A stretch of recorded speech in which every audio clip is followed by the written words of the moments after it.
안녕하십니까. 최근 들어 주변에서 메타버스라는 용어를 자주 듣게 되는데요.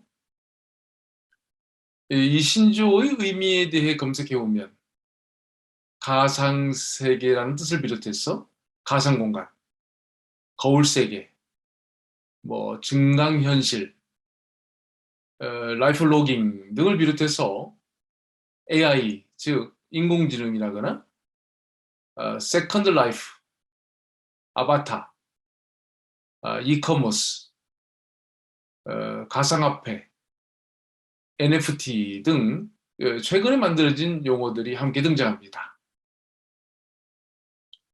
아울러 메타버스를 기반으로 하는 신산업을 미래의 유망한 분야라고 하면서 관련 주요 기업들에 대해 언급하고 있는데요. 현재 많은 기업들이 생겨나고 있으며 앞으로도 무한히 만들어질 것으로 보고 있는 것이죠. 말하자면 메타버스는 미래가 아니라 이미 현재의 상황이 된 것입니다. 페이스북이 메타란 이름을 내걸고 이 분야에 집중할 것을 선언하는 것은 메타버스라는 것이 세상을 바꾸고 미래를 선도해 나가는 것임을 확인시켜주는 중요한 예가 될 것인데요. 거기다 메타의 영문 M자를 무한대 문양으로 만든 회사의 로고는 메타버스의 미래를 암시해주고 있는 것 같습니다.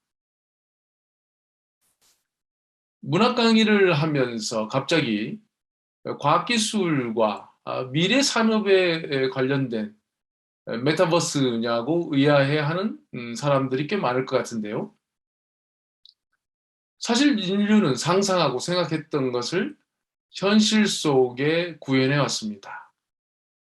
우리가 어떤 물건을 만든다는 것은 이미 이미지를 상상하게 되고 여러 가지 고안을 하는 사전 과정이 필요한 것이죠.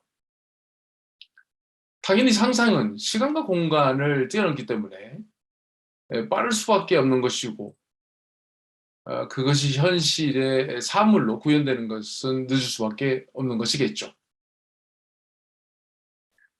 맞다면 현재의 과학기술의 원리를 찾아가면 먼저 상상이 있을 것이고 이런 전에서 우리의 현재와 미래의 기술과 산업은 철학과 문학, 예술 등 인문학에서 그 출발점을 찾아볼 수 있겠습니다. 한편 그런데 왜 하필이면 돈키호테냐고 궁금해하는 사람들이 꽤 많을 것 같은데요. 신조어이자 최첨단의 기술이라고 생각하고 있는 메타버스의 역사를 거슬러 올라가면 그 중요한 시점에 돈키호테라는 작품을 꼭 만나기 때문입니다.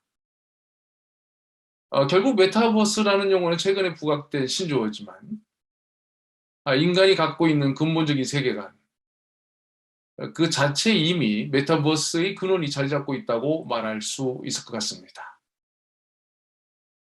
아마도 메타버스와 관련해서 준비한 앞으로의 강의들을 듣게 되면 그 이유를 이해하게 될 것입니다. 사실 제가 돈키호테 강의를 통해 메타버스라는 주제를 다룰 수 있는 것은 스페인 유학을 하면서 쓴 저희 박사 논문이 바로 20세기 초 스페인 메타극의 이론과 실제라는 제목을 달고 있기 때문이기도 합니다. 제 논문이 1996년 1월에 발표되었고 1991년부터 준비를 해온 것을 보면 메타라는 주제를 다뤄온 것은 꽤 오래전의 일이라고 볼 수 있겠는데요. 영국이 대상으로 잡은 문학 작품들은 1900년대 초 스페인에서 나온 것들이고 이 작품들이 원류를 찾아 올라가다 보면 앞에서 언급했듯이 바로 세르반테스가 쓴 돈키호테라는 작품에서 만나게 됩니다. 물론 제가 공부를 하고 논문을 쓸 때 메타라는 개념이 향후 문학을 비롯해 연극, 미술, 사진, 음악 등 예술 분야에 펼쳐질 중요한 경향으로만 인식했을 뿐, 오늘날처럼 이렇게 메타버스로 발전하고 이게 미래의 세상을 전면적으로 바꿀 것이라고는 전혀 상상도 못했죠.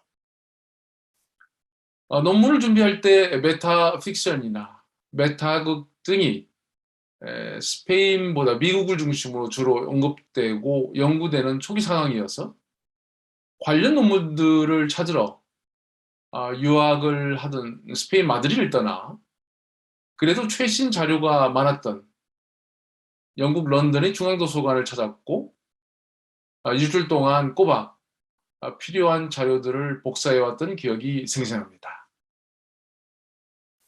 이렇게 메타라는 개념을 미리 다뤄본 입장에서 메타버스라는 것이 나오게 된 근원적인 이유와 그 역사를 알아보고 메타버스가 인문학뿐만 아니라 앞으로 정치, 경제, 사회, 문화, 교육, 그리고 산업과 일상의 삶 등 거의 모든 분야에 어떻게 구현되고 변화시킬 것인가를 예측하는데 조금이라도 도움이 될 것 같다는 생각을 하면서 본 강의를 마련해 봤습니다.